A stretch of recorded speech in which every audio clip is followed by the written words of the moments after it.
Well, you folks certainly have good timing. I have enjoyed working with the Secular Coalition over the years, getting to know many of you, but your lobby day this year comes at a moment when our secular community is uniquely poised to make a difference on hugely consequential matters where the fate of our democracy, the stability of our global alliances, and the lives of countless people are hanging in the balance because of the threat of extreme Christian nationalism. So today, as I'm recording this video for you, news is breaking that our military leaders are telling troops that war with Iran is necessary under biblical prophecies to hasten the glorious second coming of Jesus Christ. You can't make this stuff up. And that is only the latest egregious example of the rampant religious extremism that has become entrenched at the highest reaches of power under the likes of Donald Trump, Pete Hegseth, Russ Vought, Speaker Mike Johnson, and so many others who want to tear down the wall of separation between church and state and turn our secular democracy into an authoritarian theocracy.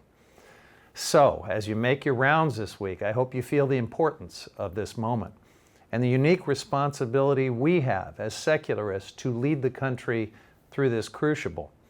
And why is the secular community so critical right now? Because the mainstream media, most politicians, and frankly most Americans have been cowed into silence by right-wing religious extremists who attack anyone who criticizes Christian nationalism, and they brand any scrutiny or criticism of their radical, destructive agenda as anti-Christian. As secular advocates, you're used to this nonsense. You have the acquired immunity to speak the truth without fear of false accusations that you're somehow persecuting Christians. The constitutional separation of church and state, the bedrock of our secular pluralistic democracy, is an American original, product of our founders being steeped in Enlightenment values, one of our country's greatest contributions to the world. In this 250th year of our founding, we should be celebrating that transformational part of our founding, not defending it against a radical theocratic takeover. Now, from the beginning of our great American experiment, there were religious extremists who were furious that our founders omitted any reference to God or Jesus in our Constitution, that they established a secular republic that banned religious tests, and that founders like Jefferson, Madison, Franklin, and Paine were staunchly opposed to allowing churches and clerics to control our government. These Christian nationalist forces have tried repeatedly over the past 250 years to break down the wall of separation between church and state, including several efforts to amend our Constitution and officially declare the United States a Christian nation. But these Christian nationalist efforts have never had the high-level support they do right now under the Trump administration, with Republican control of both houses of Congress and a Christian nationalist supermajority on the Supreme Court. In Donald Trump, we have a president who openly mocks church-state separation, who says we should just forget about the First Amendment's Establishment Clause. And he has empowered Christian nationalist extremists throughout the highest levels of our government, where they are relentlessly chipping away at the secular firewall that protects true religious freedom and protects all of us from religious tyranny. Simply put, we are facing the most aggressive and serious assault on secular democracy our country has ever seen.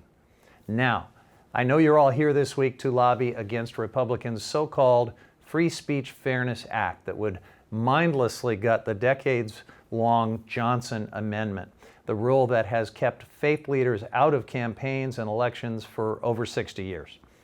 It's a rule that prevents U.S. taxpayers from subsidizing churches that operate as partisan right-wing political operations. And the push to repeal the Johnson Amendment isn't some one-off, isolated effort. It is part of this broader agenda of tearing down the guardrails of secular democracy.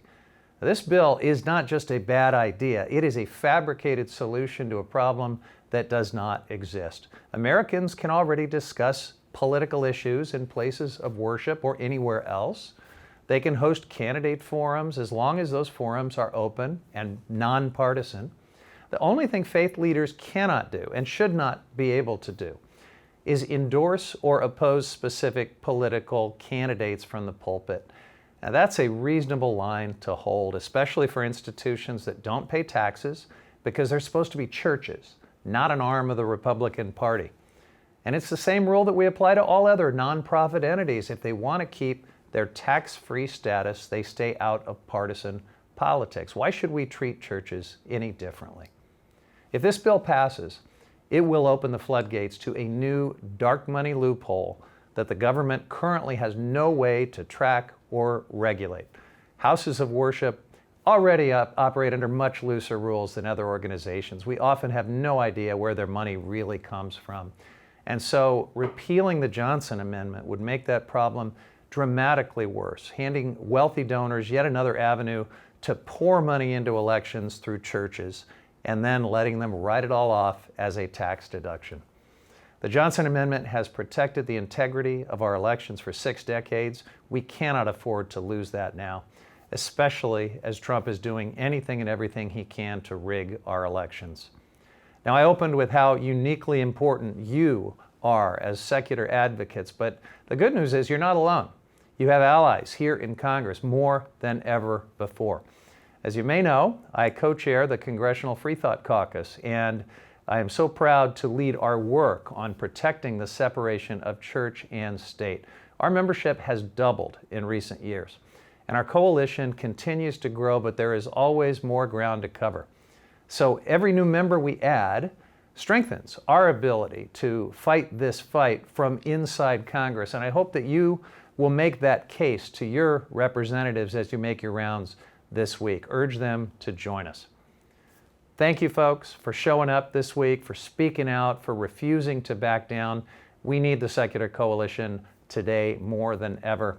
And you can count on me and other Free Thought Caucus leaders to join you in this urgent fight for democracy, for sanity, and for a government that serves all Americans regardless of their religious identity. Thank you.